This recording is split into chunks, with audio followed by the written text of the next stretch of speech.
Hi everyone, welcome to my exit presentation for UCSD Extension's Teacher Induction Program. My name is Greg Greenberg and I teach at Pacific Beach Middle School. This was my 5th year of teaching and my 3rd year at Pacific Beach. I've taught 6th, 7th, and 8th grade as well as high school, but this year I was all 8th grade science. A little bit about PBMS.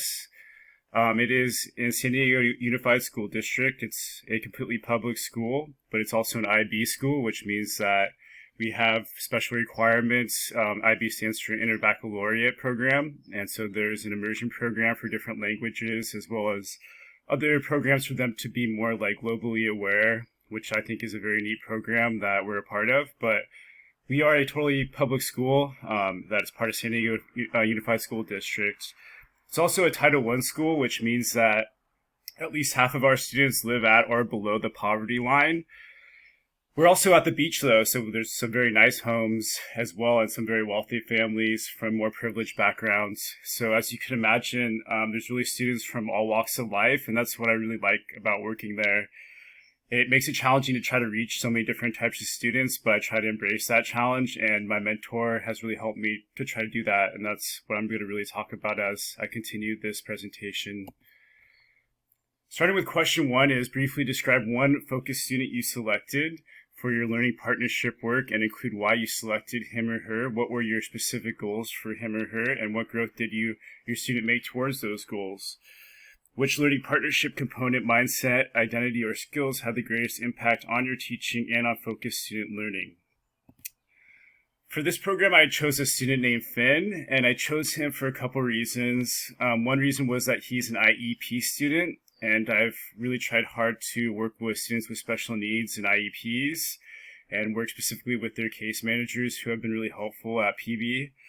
And so Finn, he's an 8th grader, obviously. He's in my science class, and he is a very nice, quiet student, but he was absent a lot of the days this year, which made it really, really challenging. He struggled to turn in a lot of work. He was absent for almost half of the days early in the school year. And I found out from interviewing Finn that he actually had to find his own way to school almost every day, and that was mostly by public bus, which explained why he was really tardy a lot to my class, especially for having him first period at the beginning of the day.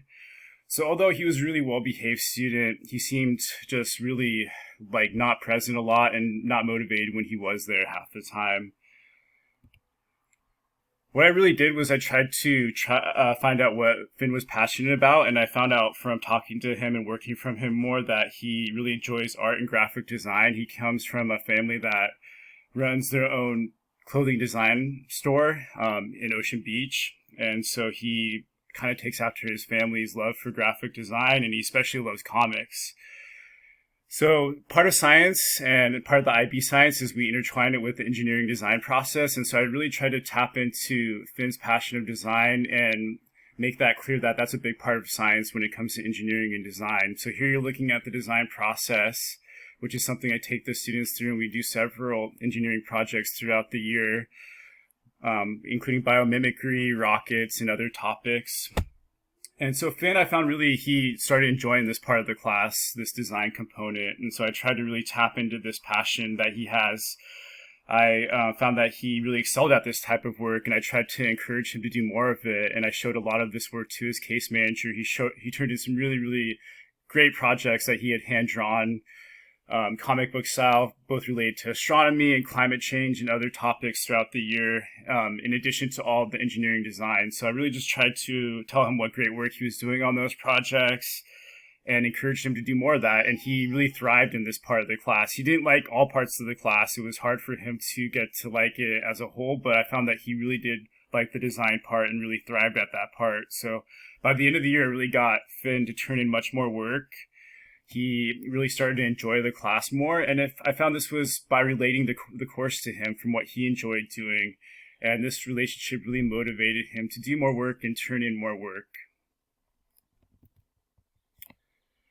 Focusing specifically on web partnership, I think the thing that made the most progress was mindset for both of us. Myself, I had to keep an open mind to his situation. By keeping an open mind, I really found out his perspective what he had to what he had to deal with really on a daily basis just to get to school. And so that was really helpful for me to keep an open mind, and that he kept an open mind as well to try to like my class in some way. And he ended up passing the class, which was great for him, considering someone that was absent most of the year at the beginning and not turning in any work at all. So it was really helpful for both of us to keep an open mind, and mindset was huge. Moving on to question 2 is describe the most influential aspect of the induction program on your teaching practice. Explain how participating in the induction program has changed your practice and provide one specific example of your growth. The most influential aspects of the induction program for me were the combination of mentorship with ILP inquiry. And here you're looking at the ILP plan for the very first one, ILP 1, which focused on something I'm passionate about with critical thinking. And I feel like really this focusing on certain things in the ILP in combination with a mentor that can help you is what really made the program meaningful to me. By utilizing the CSTPs in the ILP inquiry with my mentor, Karen Madsen, she really helped me pinpoint specific deficits in my teaching practices as well as my students' learning. Through all of Karen's years of experience, she showed me new teaching methods and scaffolds, which I'll get into more detail. And these practices really have helped make my lessons more targeted and complex, but also have helped reach all the different types of students that I teach.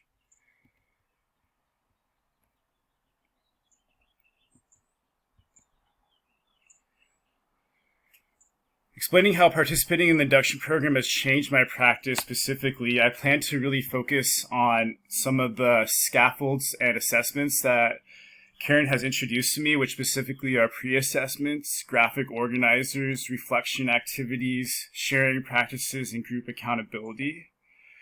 These things have really helped feed into what I want to do with critical thinking exercises, and I think that's really important. I think critical thinking is really more important than ever right now, and these are things that are going to help the students do these activities. And really these activities replicate authentic collaborative group work that is found in most careers, especially in science.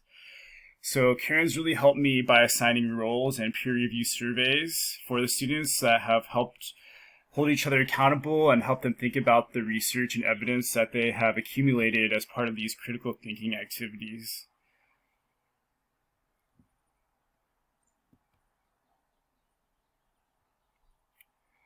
Going on to question number 3, which ILP inquiry was the most powerful for you, and why was it so powerful? What impact did your ILP inquiry have on your teaching practice and student learning? How will you implement what you have learned in your future teaching practice?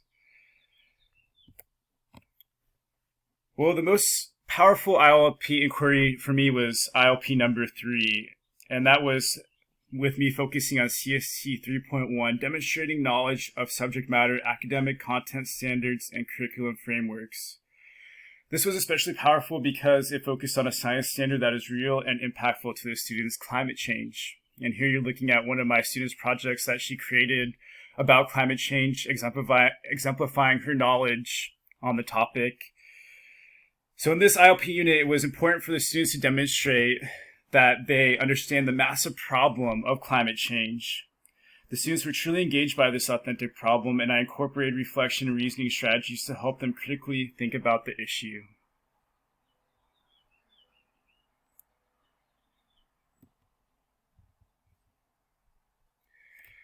For the second part of the question, how will you implement what you have learned into your future teaching practices? Well, I'm going to definitely include some of these practices that show their knowledge through reflection and critical thinking. And so here's a couple examples of that. Here specifically is the climate change reflection that Karen helped me develop, which had them use some of their assignments that they worked on in their notebook to exemplify that they knew about the topic. And then they had to also use these assignments to create a presentation like you had seen on the prior slide from that student who created a slideshow that was entertaining, and that was just one option they had. They could also make a book or another type of animation, some type of media project. So the students had options in showing their knowledge on the standard. And by reflecting on it, Karen's really helped me use reflection practices to show that they know what they're talking about. So that's something I'm definitely going to continue doing in my teaching practices. She also helped me create a lot of scaffolds as part of these critical thinking exercises, including graphic organizers and just ways for the students to help develop their thoughts a little easier. So I'm going to continue using graphic organizers, pre-assessments, and final unit reflections. These things can be thrown in from day-to-day activities as well as on final assessments. So they can be thrown in throughout units, and these are all practices that I will continue to use.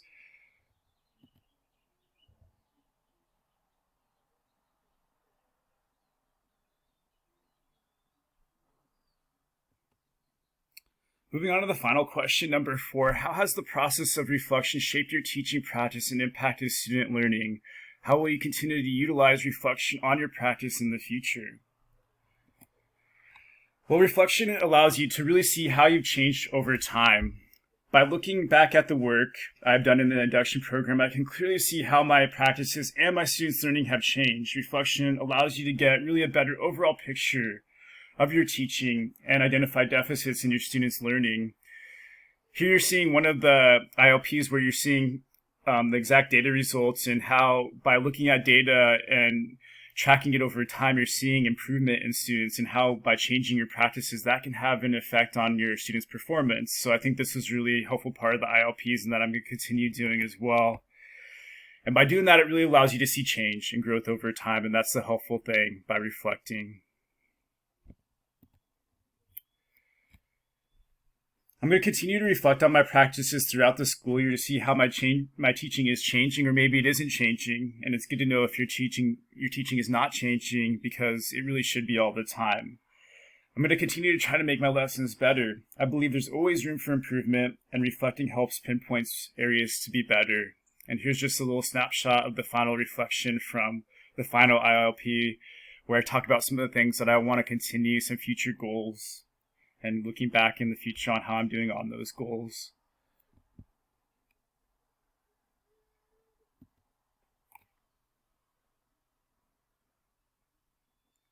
Really, reflection is important because there's always room for improvement, and that goes along with a growth mindset. So it can be something that is ongoing and never ends. Some final thoughts as part of this program is, like I was just referring to back as question 4, is that both students and teachers continue to grow. There's no reason to stop changing or growing in any way. There are many ways to teach and learn, and that is something that I have learned from working with other people in this program. I really think the most important thing is that we can continue to grow if we keep that mindset. Throughout the program, I identified deficits in my students' learning and areas of concern in my teaching, and I made changes to my methods with help from my mentor, Karen. I saw students improve their critical thinking because of these changes that I made. I have learned from various colleagues and from my own self-reflection that there are many ways to teach and learn. There is not a one-size-fits-all approach to teaching and learning, but there are many methods to support different students. I think there is no perfect teacher or a perfect classroom, and this is part of the beauty of education. However, there are always aspects of teaching that can be identified and improved on. I think some final pointers are that we can continue to pick up ideas from colleagues and mentors, and do your best to reach all students, not just one type of students. Thanks for your time, and I would like to finish by thanking my mentor, Karen Madsen, my colleagues, and the instructors of the induction program. Thank you very much.